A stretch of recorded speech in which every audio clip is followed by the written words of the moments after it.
मेरे भाइयों नमस्कार, जय माता की। मैं हूं पंडित दिनेश नारायण पांडे और आप देख रहे हैं अपना लोकप्रिय चैनल ग्रहवाणी। मेरे भाइयों 13 फरवरी से सूर्य ग्रह का गोचर कुंभ राशि पर होने जा रहा है। 1 महीने तक सूर्य कुंभ राशि पर रहेंगे। सूर्य एक ऐसा ग्रह है जो जीवन में उच्चतम सफलता देता है, जीवन में उच्चतम ज्ञान देता है, अच्छा स्वास्थ्य देता है, अच्छी रोग प्रतिरोधक शक्ति देता है और अच्छा ज्ञान देता है। किताबों से पढ़ा ज्ञान तभी तक सुस्थिर रहता है, यानी हमेशा के लिए आपके दिमाग में रच बस जाता है, जब आपकी कुंडली में सूर्य अच्छा होता है। तो बहनों भाइयों, प्रारंभ करता हूं इस गोचर का प्रभाव मेष से लेकर के कन्या राशि 6 राशियों का, और फिर अगले वीडियो में तुला राशि से लेकर के मीन राशि तक 6 राशियों का। तो विलंब ना करते हुए वीडियो को प्रारंभ करता हूं। सबसे पहले मेष राशि की बात करता हूं। तो बहनों भाइयों, मेष राशि में पंचम भाव का स्वामी सूर्य और इसका गोचर एकादश भाव में अपने से सप्तम भाव में क्या करेगा। अगर आप प्रतियोगी परीक्षा में बैठने जा रहे हैं, नौकरी के लिए प्रयास करने जा रहे हैं, तो इसमें अच्छी सफलता देने वाले हैं ये सूर्य, क्योंकि सूर्य आपको शासन प्रशासन से जोड़ने वाले सबसे प्रथम ग्रह हैं। तो पंचम भाव के स्वामी का लाभ भाव में गोचर पंचम के लाभ देगा। वहीं महत्वाकांक्षाएं आपकी जो भी हैं, अच्छी नौकरी पाना, सम्मान पाना, समाज में अपने आप को शो ऑफ करना, ऐसी सारी अभिलाषाएं, इच्छाएं इसी गोचर में पूरी हो सकती हैं। आपके संतानों की तरक्की हो सकती है, आपकी पदोन्नति हो सकती है। अगर पदोन्नति का कोई प्रपोजल चल रहा है, आपकी फाइल लंबित है, तो इसी अवधि में आपकी पदोन्नति हो सकती है। विदेश यात्रा का अगर विचार कर रहे हैं तो विदेश यात्रा हो सकती है। आप अपने व्यापार में अच्छा विस्तार कर सकते हैं। ऐसी परिस्थितियां बनेंगी जिनसे आपके व्यापार में विस्तार के लिए रास्ते आसान हो जाएंगे। शेयर कारोबार में भी आपको अच्छा रिटर्न मिल सकता है। पैसों की कमी नहीं रहने वाली है इस अवधि में। स्वास्थ्य को देखा जाए तो स्वास्थ्य में रोग प्रतिरोधक शक्ति मजबूत होने के कारण प्रायः रोग की समस्याएं नहीं हो सकती हैं। और इतना जरूर है कि आपको सूर्य के मंत्र का जप करना होगा और थोड़ा ईगोइस्ट बनने से बचना होगा, क्योंकि ये कहीं ना कहीं आपसी संबंधों को बिगाड़ सकता है। वृषभ राशि की बात कर लें तो वृषभ राशि के चतुर्थ भाव का स्वामी है और दशम भाव में गोचर कर रहा है। चतुर्थ भाव का स्वामी और दशम भाव में गोचर कर रहा है सूर्य। विदेशों से जुड़ा हो सकता है, घर छोड़ना पड़ सकता है, कार्य के सिलसिले में, व्यापार के सिलसिले में घर छोड़ करके विदेशों से लिंक बन सकते हैं और इसके अच्छे परिणाम भी मिलेंगे। ऐसा नहीं है कि केवल आपको प्रयास ही करना है, प्रयास के परिणाम भी अच्छे मिलेंगे। नौकरी करते हैं तो नौकरी में नए अवसर प्राप्त होंगे, और अगर आप बेरोजगार हैं तो नौकरी का प्रयास करें तो नौकरी मिल सकती है। प्रमोशन की संभावना है। व्यापारियों के विदेश से कनेक्शन हो सकते हैं, विदेशों से उनके लिंक बन सकते हैं। व्यापारिक धन लाभ अच्छा रहेगा। विरासत और अन्य अप्रत्याशित स्रोतों से लाभ मिल सकता है। जीवन साथी को प्रसन्न रखने का आप प्रयास पूरे महीने करेंगे और जीवन साथी और आपके बीच में तालमेल की कमी नहीं होने पाएगी। सकारात्मक ऊर्जा से पूरे महीने आप लबालब भरे रहेंगे, ओतप्रोत रहेंगे। आपको लक्ष्मी नारायण के मंदिर में जरूर जाना चाहिए, कम से कम हफ्ते में एक बार। मिथुन राशि की बात करें तो तीसरे भाव का स्वामी है सूर्य और नवम भाव में गोचर कर रहे हैं। लंबी यात्रा का विचार अगर आप कर रहे हैं तो इस अवधि में उस लंबी यात्रा को आप संपन्न कर सकते हैं और इस यात्रा से कहीं आपको सफलता ही मिलेगी, नुकसान की संभावनाएं बहुत कम है।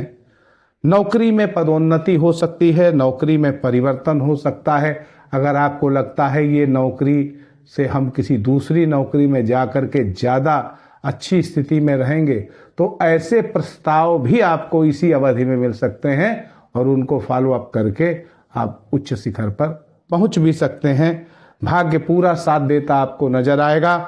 धन वृद्धि होगी, दाम्पत्य जीवन भी ठीक रहने वाला है।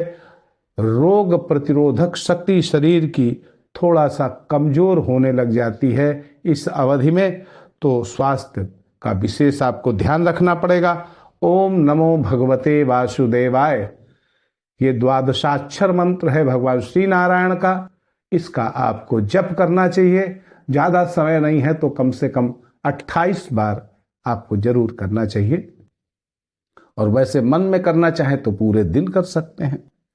कर्क राशि की बात करें तो कर्क राशि के दूसरे भाव का स्वामी होकर के सूर्य अष्टम भाव में गोचर कर रहा है। तनाव बढ़ेंगे, चिंताएं बढ़ेंगी, तनाव और चिंताएं बढ़ सकती हैं। आंखों से जुड़ी हुई कोई समस्या पैदा हो सकती है, आंखों में जलन हो सकती है, आंखों में कोई कष्ट तकलीफ और लापरवाही एकाग्रता की कमी से आपको धन हानि हो सकती है, तो लापरवाही से बचना चाहिए। कार्य क्षेत्र में आपके ऊपर वर्कलोड बढ़ जाएगा और यही वर्कलोड कभी आपके अंदर खीज पैदा कर देगा, क्योंकि आप अपने कार्य में संलग्न रहेंगे लेकिन उसके बाद भी वर्कलोड को कम कर नहीं पाएंगे, तो स्वाभाविक है कि खीज पैदा होगी, चिंता पैदा होगी। व्यापारी अगर हैं आप तो पूरी तरह से प्रोफेशनल तरीके से करिए, प्रोफेशनल तरीके से व्यापार को करिए। वो परंपरागत तरीके में थोड़ा सा बदलाव लाने की जरूरत है। प्रतिस्पर्धा का सामना इस माह करना ही पड़ेगा, चाहे वो व्यापारिक क्षेत्र हो, चाहे नौकरी का क्षेत्र हो और चाहे आप कंपटीशन की तैयारी में अगर व्यस्त हैं तो प्रतिस्पर्धा कड़ी रहने वाली है आपके लिए। ईगो की समस्या से अपने आप को बचाएं, संबंधों में मैत्रीपूर्ण भाव रखें और कभी मैत्रीपूर्ण संबंधों में ईगो को आने न दें, चाहे वो जीवन साथी का संबंध हो और चाहे प्रेम संबंध हो। इस माह विशेष रूप से आंखों का ध्यान रखना चाहिए और भगवान शिव के मंदिर में जाकर के सोमवार वाले दिन दर्शन करना चाहिए। सिंह राशि की बात कर लें तो लग्न का स्वामी होकर के सप्तम भाव में शनि का गोचर, व्यवसाय में साझेदारों के बीच में और आपके अपने स्पाउस